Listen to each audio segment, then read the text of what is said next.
Massive floods swept away many houses and caused many casualties in Washington when river water rose. Several area rivers are under flood warnings, and several rivers near heavily populated areas in the western Washington foothills are forecast to near or reach major flood stage on Wednesday. Rivers in western Washington are overflowing their banks and flooding neighboring areas as an atmospheric river event known as the Pineapple Express drenched the Pacific Northwest for a second day. Several area counties are under a flood watch and several rivers near heavily populated areas in the western Washington foothills are forecast to near or reach major flood stage on Wednesday. At least 2 deaths have been attributed to atmospheric rivers in Oregon, and both deaths were linked to swollen creeks.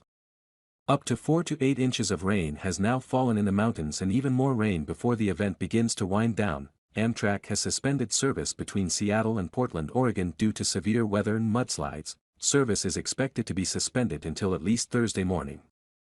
The Coast Guard reported rescuing at least 5 people from floodwaters Tuesday near Roseburg, Washington. A helicopter crew rescued 4 people who were in a house surrounded by water several feet deep and 1 person trapped in a vehicle. All flood victims are said to be in stable condition and there were no initial reports of missing people.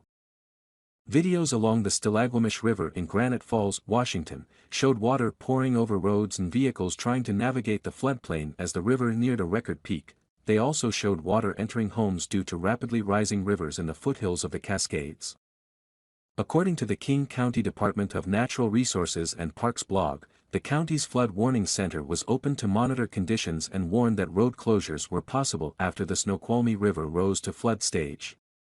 Paragraph 3. According to the blog, the 3 tributaries recorded a flow of 20,670 cubic feet per second, CFS, exceeding the Stage 3 flood warning threshold of 20,000 CFS. At these flows, we could see flooding across the entire Snoqualmie Valley, the blog said.